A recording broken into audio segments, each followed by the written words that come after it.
Good morning. Good morning. So thank you so much, BRIC, for inviting us to be here. And this is a space that the three of us are very passionate about, and we're really behind all the things that that BRIC is doing. So as you know, the way we were introduced, the reason why we all know each other is because we recently worked on Wayne and Mandie's show. And I will say it again, Wayne Brady, the Family Remix, airing this summer on Hulu and Freeform. And we're really excited for everybody to kind of take this journey with Wayne and Mandie, because at the core, to me, the show is about how this blended family creates together, laughs together, and kind of goes through the ups and downs of life together. And being able to put a family that looks like them, loves like them on TV matters. And, for me personally, being able to see myself reflected back has been a tremendous honor. Getting some of my favorite moments are getting to interview Mandie and sitting across from her and seeing someone who looks like me, saying things that I relate to, and hearing Wayne open up about his story. Those things matter. And I think for people at home, I think people want to see themselves reflected back in the media, in society, and within their communities, because ultimately that's what makes us feel like we belong. Um, the but these opportunities aren't just given to us. We have to fight for them. We have to create them. And then when we get those opportunities, we then have to make sure we have that responsibility to then make sure we're telling the right stories, and that we're, showing the right kind of representation. So the perseverance part of this is ongoing. Even when you get there, you still have to persevere through. And I learned that perseverance from my parents. They fled the Cambodian genocide. My mom was 8.5 months pregnant with me. The night we got to the refugee camp, she popped me out, and the difference of a few hours could have changed the course of my life. And so when I think about perseverance, I think about the day that I was brought into this world and what that took. And so I'm always trying to push that forward. And they really instilled in me that hard work and perseverance is what leads to change. And that's what we're all really here for today, is creating that change. And it takes work, it takes hard work. And at times we have to be the hardest working person in the room, because people who look like us do not get a second chance. We get one chance to fail. And that is what, unfortunately, is so, what I feel is so important is failure is so beautiful, because that's how you grow.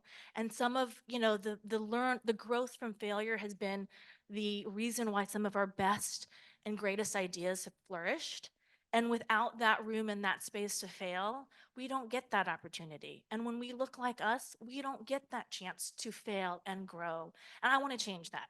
I know that may sound weird, but I want to create a world where we can all fail and still be okay. You've made it when you're in the room with other people, and if you fail, you're still okay. You can F up and you're all right. That's when you know you've made it. And that's the creative environment I think we need to create, because when you have an equal playing field, that's when big things can happen. That's when change and progress can happen. So, I want to open it up to Mandie and Wayne as well. But I think what I want to kind of wrap up with the idea that we are making progress, and I'm grateful for that. And getting a seat at the table, yes, is that happening? Sometimes. But getting a seat at the table was yesterday's goal. Today's goal is, how do we support those people when they're there? Because oftentimes what I have found is that we get into these positions, but then we are offered no support. We are not set up to succeed. And so that's where we need to get, is how do we not only get people into these spaces, um, but how do we then set them up to succeed when they're there? And these two people, talk about hardworking, they're the hardest two working people I know. They care so much. And it's been a pleasure to do this show with them. Um, when we talk about perseverance, I know you guys have gone through so much in your life. What are some of the things that stand out to you as things you've had to overcome, and how did you overcome them? Well, aloha. I'm Mandie Taketa. My pronouns are she, her. I mean, I feel like perseverance is the story of every BIPOC person in America. Just baseline. We all know what that is. We have to survive. And so I'm fourth generation Japanese American. My grandparents, my grandmother is still alive. They remember the planes flying over their home as they were on their way to bomb Pearl Harbor. They were put on house arrest. My grandfather, he ended up with a Purple Heart. And then he drove an ice cream truck for the rest of his life. You know, when I was little, there was no way I would ever imagine myself sitting here talking about a show about our family in a room with people like you. That that seemed as realistic as me becoming an astronaut. Like, how is that didn't even seem possible? How can you aspire to be something that you don't see? I never saw a family that looked I rarely saw anyone in the media that looked like me. So it's an honor to be here, and I'm thankful for this opportunity, and I'm like really excited to see change happen. But I think it starts there. Wayne. I agree with you. The perseverance part in thinking about that piece, and I agree with you. I think it's two tiered, right? The perseverance piece is we have to persevere as humans, right? So the human condition is you're born, then just by the act of living, you're persevering. But being a person of color, and I can't speak for any other person of color, but being a black male of color, then your job of persevering baseline is trying to stay alive daily, dodging whatever comes. That's just the baseline live. Then you choose a business like this. Now I need to persevere fighting against misconceptions, fighting against preconceptions, fighting against a system that where as a storyteller, as somebody, ooh, I've got talents. You're right. Now I have to be academically better than everyone around me. If I'm doing this, I have to, if I'm a singer, I have to sing better, dance better, act better, be better, write better, just to get to the place where I'm considered. And then when I'm considered and I'm good, then I'm one of the good ones and I'm special. And I'm not special. There are 10 other people behind me that look like me that are maybe even better. It's some guy behind me is 10 times more dope, but you might not see him because I may be the chosen person that is allowed into the room to be allowed a seat at that table. So the perseverance comes in at a certain point. When do I feel like not beating my head against this wall and bumping into things and going, oh, I've got to fight this? And then even when you get there, are you really there? I can't tell you the amount of times that have led to the creation of this show where I've been very blessed to I have a lot of firsts and milestones. First daytime host on TV when I had a talk show. The first black host to win daytime and primetime Emmys. The first to host the Miss America. The first, but see all those ring of, ooh, that's a special guy. Let's do that. I don't think I'm particularly special in that regard. I might have been first, but but I was chosen at that second. And then you go, oh, good, I'm at this place. Now maybe I can get some power to make things happen. Boom. Oh, shit. Okay, I guess not. I'll just wait. And then you keep waiting and you get forward and you get an accolade, you get a thing, great. Then two steps back. So by the time that we get to tell this story about our family and in a nutshell, we were married, and then we weren't. Uh, but we have remained friends and family. And so even in that, and we have our daughter and she has her life partner, Jason, and they have a son. And in looking at that, we felt, oh, let's tell this story. Let's normalize this story because I think it's funny and we think it's so we had a scripted. So for about 5 years, we had three different versions of sitcoms based on our family. You know why you've never seen it on TV? Because somebody gets excited, buys the idea. This is great. We can't wait to tell this story of the black man, the Asian woman, the mixed kid, the did it. We can't wait. let's bring in our room full of writers that don't, Trusted writers. these guys are really good. Hey, but none of them look like us. So even in the vernacular that I want to speak in, that no, we got you. Trust us. It'll be great. No, it wasn't great. One time I was speaking with a Korean accent. The Japanese Not person. Korean. And then we get told, but it's funny. Funny. It's funny. Funny. No, it's funny to you. So after 3 chances of trying to tell that story, we said, okay, maybe we'll get more traction if we do it as a docuseries, and then we can be real, which then forced us to say, hey, do you really want to open our lives to people? Because I'm an insanely private person. She's private. Said, no, let's do it this way. So we created the show, took it to our partners, and then we took it to Hulu, and we were told, let's go, let's start on this journey. So in Perseverance, we, through all these years, we stuck with that idea. And even when you think you make it, you'll see the show, but of course there are always trials and tribulations to tell your story. I think that's where the theme of Perseverance, we keep wanting to go ahead, bump your head against those walls because we have a story to tell, not because we think our story is so unique, but that's counter. We think our story is so universal that we want to share it.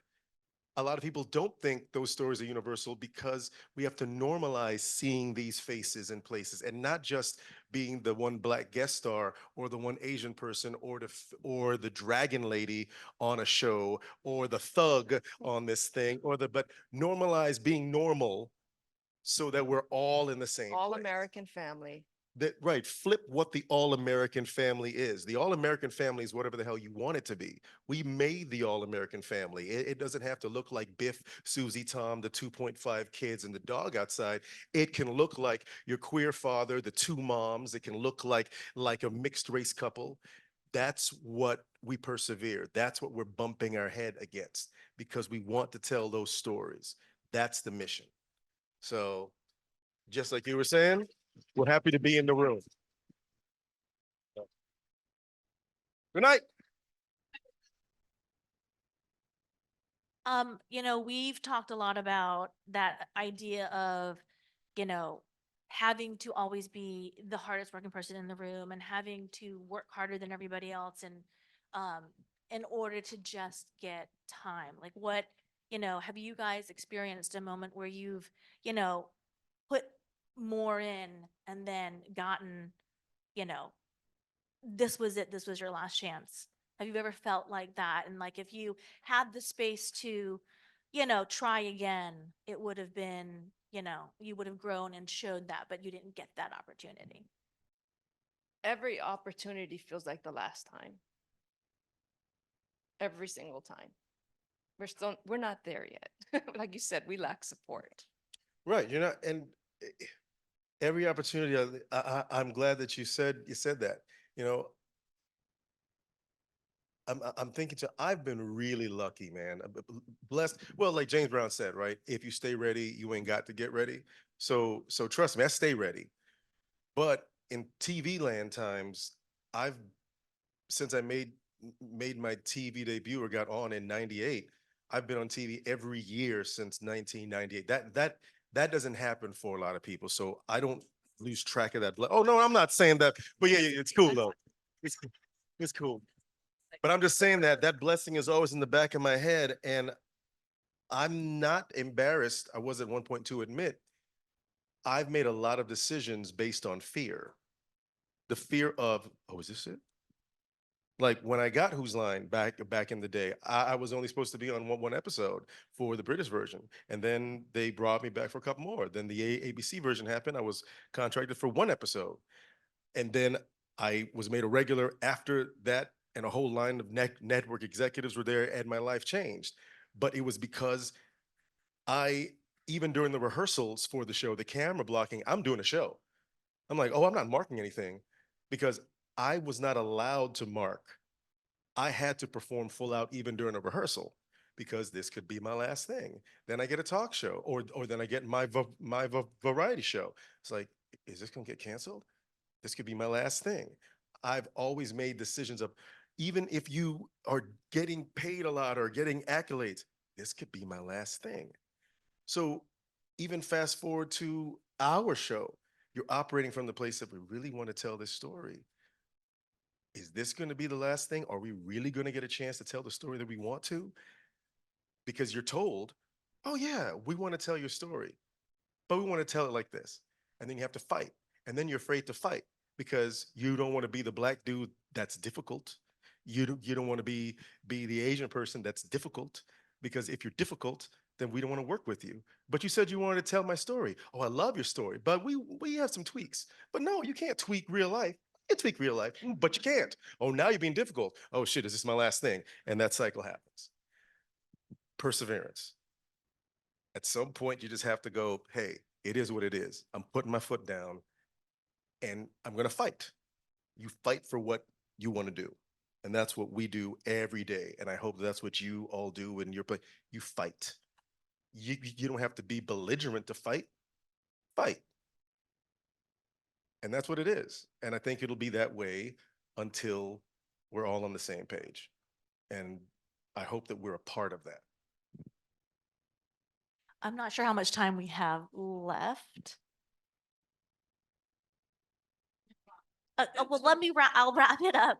I got this. So, I think what I want to end on is this idea of how we move forward and how we make progress, and change. And that's what, I'm grateful for BRIC for, and all of you who are here to kind of talk about that and really discuss that. And I think, as a showrunner and creator, I'm always looking for ways in which, how do I create space to bring on somebody who needs support? And we do that by creating space for them to learn. And that means failing and that means messing up. But we can't, I've had many colleagues get positions and finally get that spot, that writing position, that producing position, only to like get zero support. You're on your own. You got here. That's it. And that is not that. Then it's like when you don't measure up, well, we gave you a shot. Well, see that this is why. And it's like, this happens over and over again. And I've heard she's really talented, but she's not. I'm like, but you're not giving that person the support they need. You just said they're talented.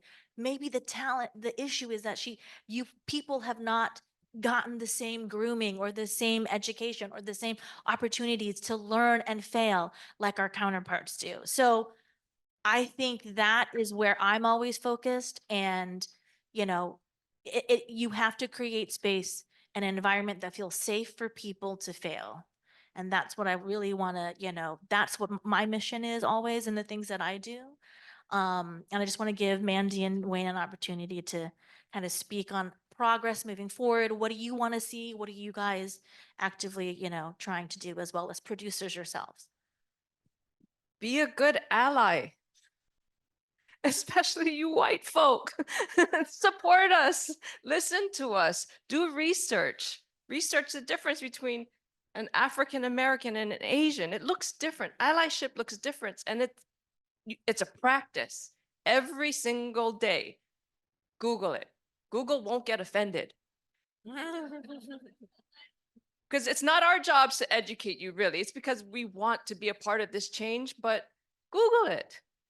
And then when you find the person that is open to sharing their time and energy, and have these conversations, but start with your family, start at home, make it a practice, do your research and listen, and then speak up. I really can't remember. I don't think I've had an experience where someone has actually spoken up for me on set when through microaggressions, and I'm making the eye contact, like we saw him bow to me. He gave Wayne a fist bump. He gave my daughter a fist bump, my partner a fist bump, and I get this. And everyone's going, So I was like, okay, I'm just gonna bow back. Like, it's already awkward. Let me make it work. What am I supposed to do? I don't want to make anyone mad. I don't want to offend him because what? I might be problematic, but that's my sense of humor. I've learned to kind of laugh through these things, but let's just be there for each other, because seriously, we need each other. Every single person in this room, we need. So that's my advice. To yes and San, and to button this up, I just feel I need to say that just know that none of this conversation or the things that you've heard should be listened through or heard through the filter of, we're not victims. right? Because I read that online all the time that somebody of color will say something and then there'll be some post from a guy who has no balls and instead of his face it's a cat emoji or something. It's like, oh, there they go, playing the race card again. No, none of this is through the lens of a victim. It's saying, hey, it's a shot.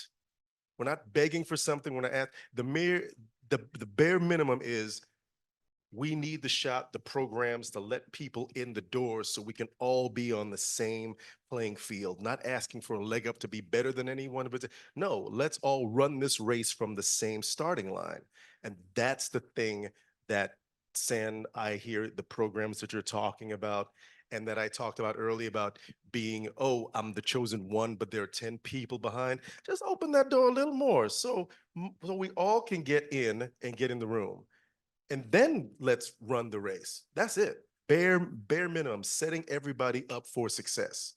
So I think that that's the thing that I could just ask of any studio head or anybody else who's in that position. Just know that it's not, oh, we want something special. No, we want something basic, just that. And that's the best way to be an ally.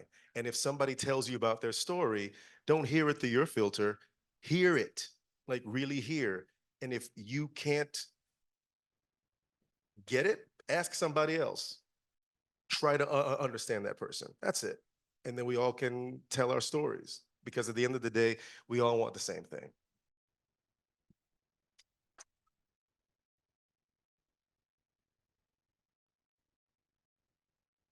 Do we want to end on a wrap? Nope.